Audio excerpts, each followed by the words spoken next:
나에게 왜 이걸 숨긴 거야? 내 기억을 빼앗아가는 게 지키는 거야? 대체 무슨 일이 있었던 거야? 아버지, 제발 진정 좀 해요. 우린 아버지를 지키려고 했을 뿐이라고요. 지켜? 내 기억을 빼앗아 가는 게 그게 지키는 거냐? 그땐 다른 방법이 없었어요. 아버지는 그때 너무 위험했어요. 지금 당장 말해. 내가 모르고 살았던 그 몇 달 동안 대체 무슨 일이 있었던 거냐? 무슨 일이 있었던 걸까요? 한국 드라마 라디오 채널에서는 누구나 겪을 수 있는 공감 가는 이야기를 들려드릴게요. 어디서 듣고 있는지 댓글을 남겨주시면서 구독과 좋아요도 부탁드려요. 오늘의 이야기 지금 시작합니다. 박노인은 아침 햇빛이 비치는 병원 복도를 천천히 걸어나가고 있었습니다. 그의 걸음은 조심스러웠지만 오래된 습관처럼 안정되어 보였어요. 진료실 문 앞에서 잠시 숨을 고른 그는 결과 상담을 받기 위해 문을 밀고 들어갔습니다. 오 과장은 차트를 들여다보며 예상 밖의 수치를 발견한 듯 고개를 들었습니다. 그는 박노인의 혈관 나이가 20세 수준으로 나타났다며 놀라운 결과라고 했습니다. 옆에 있던 간호사와 인턴들은 보기 드문 사례라며 서로 눈빛을 주고받았어요. 박노인은 자신이 특별한 관리를 한 기억이 없어 의아해했지만 의사는 반복 검사를 해도 동일한 결과가 나왔다고 말했습니다. 진료실을 나서는 그의 표정은 기쁨보다는 혼란이 더 짙게 드리워져 있었어요. 병원 로비에서 그는 한 번 더 결과지를 펼쳐보며 숫자들을 꼼꼼히 확인했습니다. 아무리 다시 봐도 본인이 아는 생활 패턴과는 맞지 않는 결과라 마음 한구석이 불편했어요. 집으로 돌아온 박노인은 식탁에 앉아 아내가 차려준 점심을 먹으며 건강검진 결과 이야기를 꺼냈습니다. 아내는 놀라워하면서도 어딘가 미묘하게 긴장한 표정을 숨기지 못했어요. 장남 민수는 결과지를 보며 감탄하는 척했지만 실제로는 눈을 피했습니다. 장녀 지연은 축하한다며 웃었지만 말끝을 흐리며 급하게 자리 정리를 시작했어요. 둘째 준호는 갑자기 생각난 일이 있다며 식사를 서둘러 마치고 방으로 들어가 버렸습니다. 박노인은 가족들의 반응이 예상과 다르다는 점이 마음에 걸렸습니다. 그는 식탁 위에서 휴대폰을 꺼내 건강 앱을 열어보았습니다. 최근 몇 달간 매일 기록된 운동 데이터와 식단 체크가 화면 한가운데 떠 있었어요. 박노인은 그 기록을 본 적도 남긴 적도 없어 손끝이 잠시 굳었습니다. 그는 화면을 스크롤하며 자신이 모르는 삶이 휴대폰 안에 존재하고 있다는 사실에 당황했어요. 다음 날 아침 박노인은 평소처럼 아파트 단지 공원으로 산책을 나갔습니다. 공기에는 이른 시간 특유의 차가운 습기가 남아 있었고 그는 천천히 주변을 둘러보며 발걸음을 옮겼어요. 벤치에 앉아있던 이 할머니는 그를 보자 손을 흔들며 다가왔습니다. 그녀는 병원에서 혈관 나이가 20살이라던 소문을 들었다며 축하 인사를 건넸어요. 박노인은 병원에서만 들었을 법한 이야기를 이웃이 알고 있다는 사실에 순간 멈칫했습니다. 근처에서 조깅하던 동호회 사람들은 그를 지나치며 그의 이름을 언급하고 젊은 혈관 이야기를 나눴어요. 그들은 건강 앱 기록까지 언급하며 어떻게 관리했는지 궁금하다는 이야기를 이어갔습니다. 박노인은 자신이 모르는 정보가 너무 쉽게 퍼져 있다는 사실에 마음이 점점 무거워졌어요. 산책을 마치고 집에 돌아온 그는 가족 단톡방에서 아버지 건강관리 계획이라는 제목의 문서를 발견했습니다. 문서에는 운동 시간, 식단 구성, 수면 관리 등이 자세히 기록돼 있었고 그는 자신이 왜 이런 내용을 처음 보는지 이해가 되지 않았어요.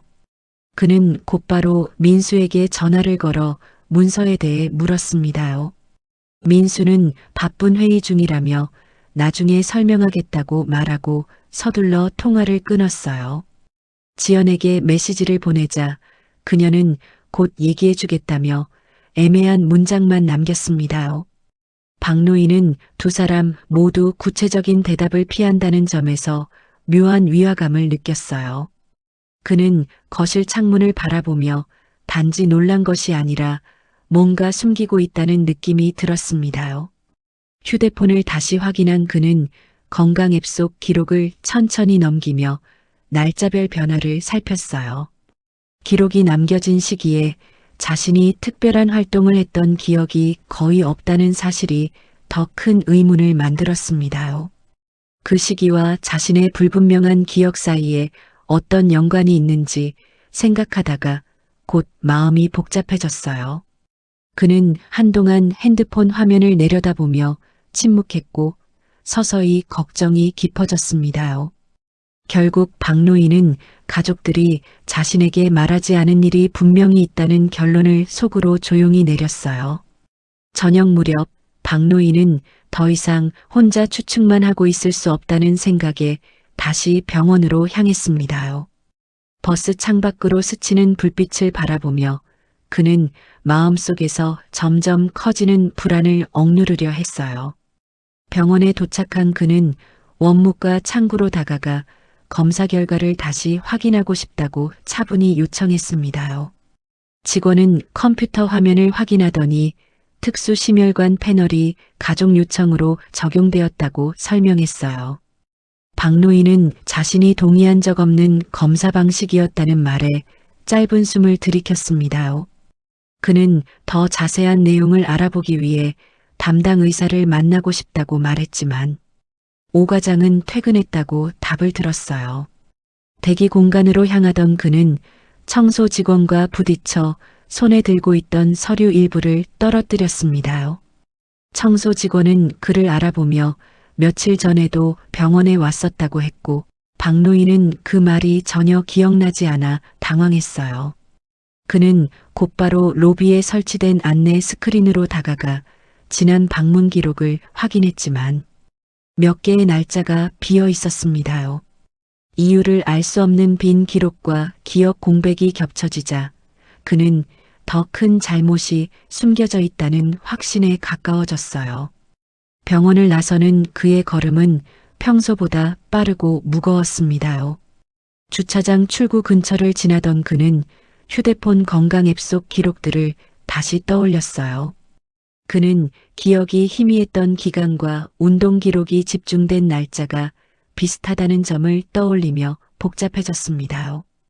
단지 가족들이 자신을 위해 도왔을 수도 있지만 누가 어떤 이유로 이렇게까지 했는지 명확히 알 수 없었어요. 그는 갑자기 자신에게 숨겨진 또 다른 진단이나 설명이 있는 것은 아닌지 의문을 품었습니다. 버스 정류장에 도착했을 때 그는 의자에 앉아 한동안 움직이지 않고 깊은 생각에 잠겼어요.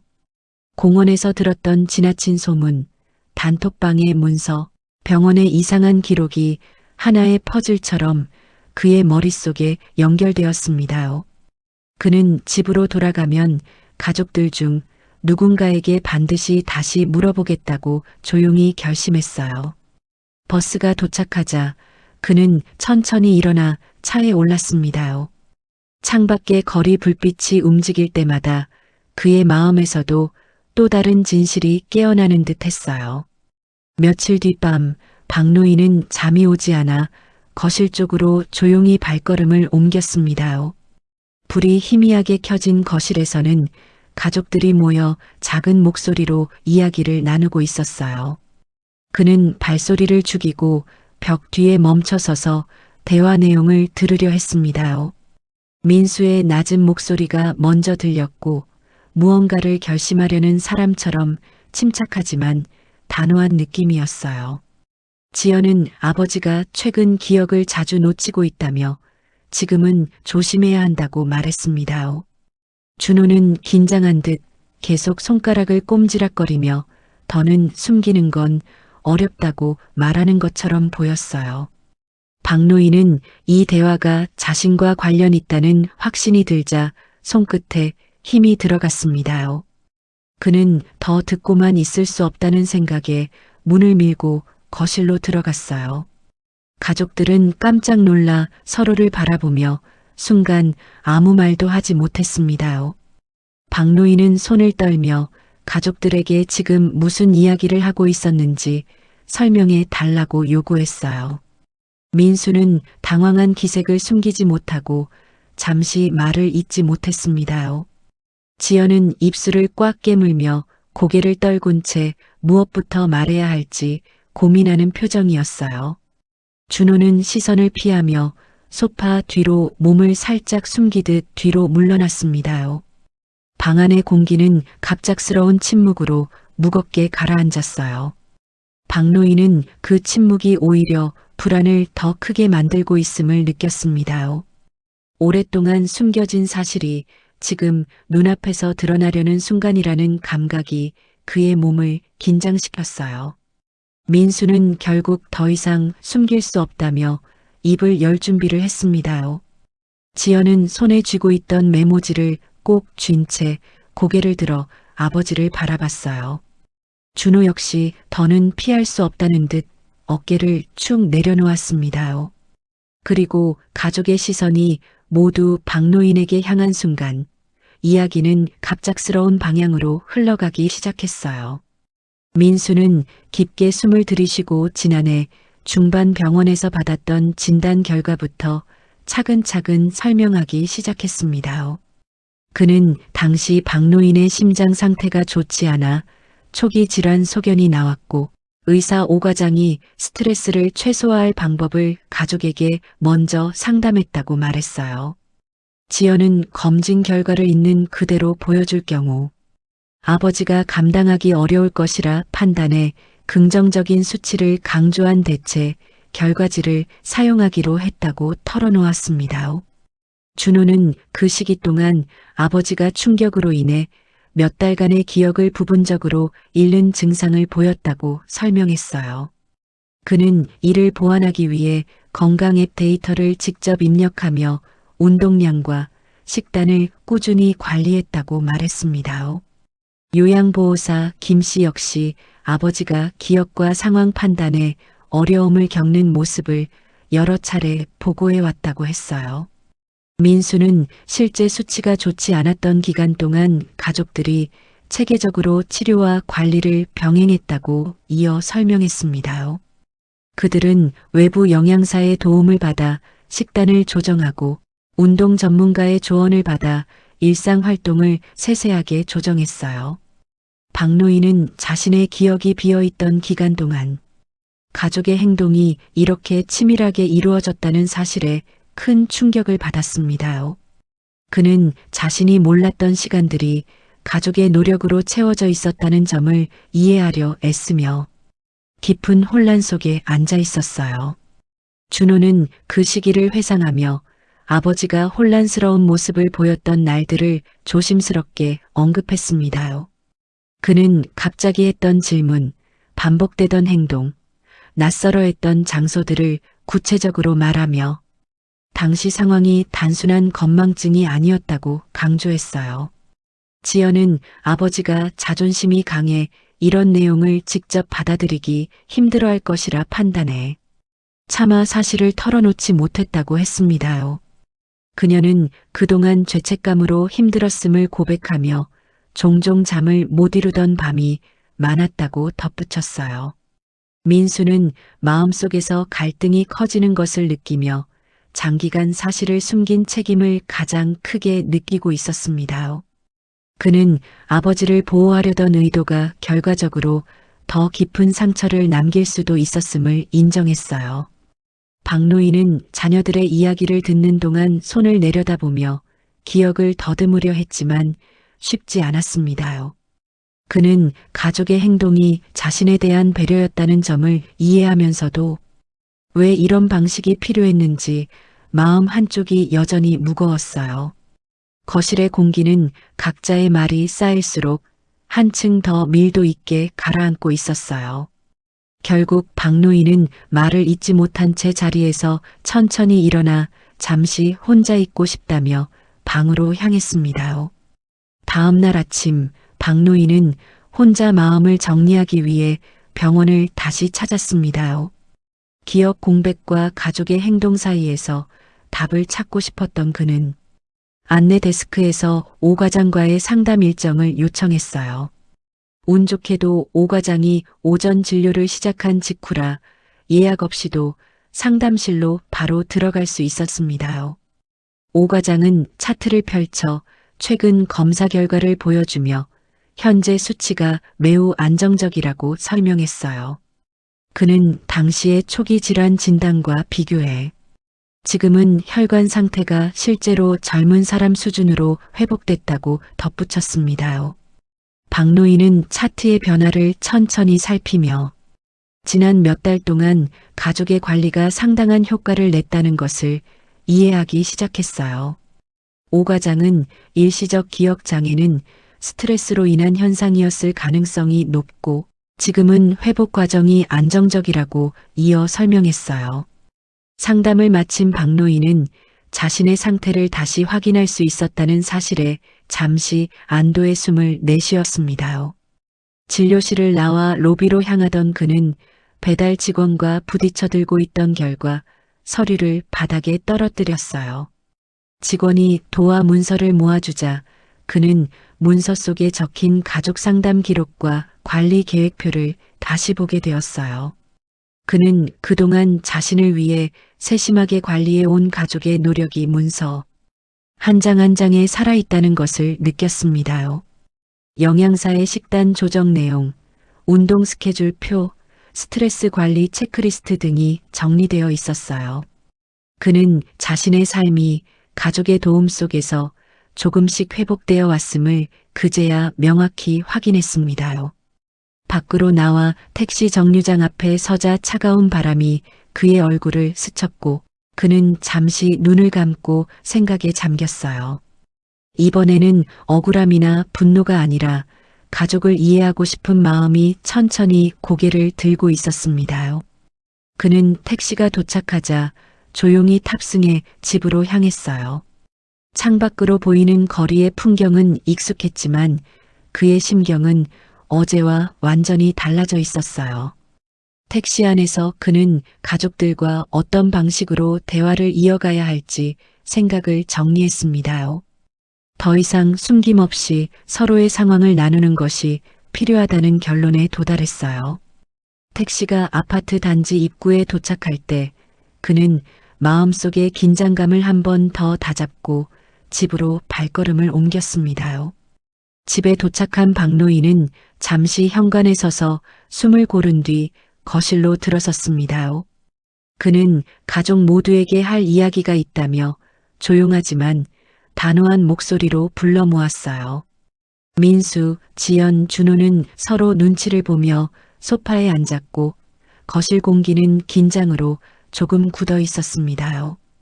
박노인은 병원에서 들은 최근 검사 결과와 실제 건강 상태를 차분히 설명했습니다. 그는 가족들이 자신을 위해 했던 일들을 이제는 이해한다며 고마움을 먼저 전했어요. 하지만 앞으로는 숨김없이 모든 정보를 함께 나누고 싶다고 말하며 가족들에게 부탁했습니다. 민수는 그제야 억눌렀던 감정이 풀린 듯 고개를 깊이 숙이며 죄책감을 고백했어요. 지연은 아버지가 받아들이는 모습을 보며 눈시울이 붉어지고 목소리가 떨렸습니다. 준호는 앞으로 건강 앱 데이터를 아버지와 함께 직접 확인하며 관리하겠다고 말했어요. 박노인은 세 자녀 모두의 마음속 부담을 느끼며 더는 그들에게 무거운 비밀을 지게 하지 않겠다고 다짐했습니다. 가족들은 곧바로 식탁으로 자리를 옮겨 구체적인 건강관리 계획을 다시 세우기 시작했습니다. 민수는 업무 일정표를 꺼내 병원 진료 동행 날짜를 정리했고 지연은 식단 조절 계획을 새로 업데이트했어요. 준호는 운동 스케줄이 담긴 앱을 열어 앞으로는 아버지가 직접 조작할 수 있도록 기능을 설명했습니다. 조금 뒤 요양보호사 김 씨가 영상통화로 연결되어 함께 운동 루틴과 관리 내용을 다시 점검했어요. 박노인은 가족과 김 씨가 함께 자신을 위해 움직이고 있다는 사실에 깊은 감정이 밀려왔습니다. 식탁 위에는 여러 계획표와 메모가 가지런히 놓였고 하나씩 정리될수록 가족들의 어두웠던 표정이 서서히 밝아졌어요. 그는 이제야 집안의 오래된 긴장과 불안이 걷히고 있다는 것을 실감했습니다. 지연은 마지막으로 모두가 지킬 수 있는 간단한 약속을 만들자고 제안했어요. 박노인과 아이들은 서로의 건강과 마음 상태를 정기적으로 확인하는 가족회의를 매주 열기로 결정했습니다. 결정을 마친 그날 밤 거실의 공기는 오랜만에 따뜻하고 편안한 분위기로 채워져 있었어요. 몇 주가 지난 아침, 박노인은 가족들과 함께 공원 산책로를 걸으며 부드러운 햇살을 맞고 있었습니다. 그는 새로 구입한 스마트워치를 바라보며 오늘의 걸음수와 심박수를 천천히 확인했어요. 예전과 달리 스스로 건강 기록을 관리할 수 있다는 점에서 작은 성취감을 느끼고 있었습니다. 준호는 옆에서 스마트워치와 휴대폰 앱을 동기화하는 방법을 다시 설명하며 아버지가 혼자서도 다룰 수 있도록 도왔어요. 지연은 집에서 준비해온 간식을 챙겨와 단백질과 채소 비율을 설명하며 식단 관리 요령을 알려줬습니다. 민수는 벤치에 잠시 앉아 다음 건강검진 예약일을 공유하고 가족 단톡방에 일정표를 올렸어요. 산책로를 지나가던 이웃 주민들이 박노인의 밝아진 얼굴을 보며 예전보다 건강해 보인다고 인사를 건넸습니다. 가족은 산책을 마친 뒤 단지 커뮤니티 센터에서 열리는 건강 강좌에 함께 참석했어요. 강좌에서는 스트레스 해소법, 기억력 개선에 도움이 되는 생활 습관, 간단한 호흡 운동 등이 소개되었습니다. 박노인은 강좌가 끝난 뒤 가족들과 함께 단체 사진을 찍고 휴대폰에 저장했어요. 집으로 돌아오는 길에 그는 자신이 가족과 함께 다시 삶을 정리해 나가고 있음을 실감했습니다. 잠시 걸음을 멈춘 그는 주변 풍경을 바라보며 한동안 조용히 생각했어요. 과거의 혼란과 불안은 이제 가족들과 공유하는 진실 위에서 조금씩 가라앉고 있었습니다. 그는 다시는 혼자 감당하려 하지 않겠다고 마음속으로 되뇌었어요. 집에 도착하자 가족들은 오늘 강좌에서 배운 내용을 정리하며 서로에게 필요한 역할을 이야기했습니다. 박노인은 방으로 들어가 작은 책상을 정리한 뒤 일기장을 꺼냈어요. 그는 오늘 있었던 일과 느낀 점, 그리고 앞으로 지키고 싶은 가족의 약속들을 또렷한 글씨로 적었습니다. 일기를 덮으며 그는 진실을 숨기지 않는 삶이 얼마나 편안한지 새삼 깨달았어요. 창밖으로 저녁 햇살이 기울어가는 풍경을 바라보며 그는 조용히 미소를 지었습니다. 그리고 마음속으로 앞으로의 시간들이 더 단단해지길 바라며 하루를 차분히 마무리했어요. 구독과 좋아요, 알림 설정 잊지 마시고요. 듣고 싶은 드라마가 있다면 댓글로 남겨주세요. 오늘도 행복한 하루 되세요.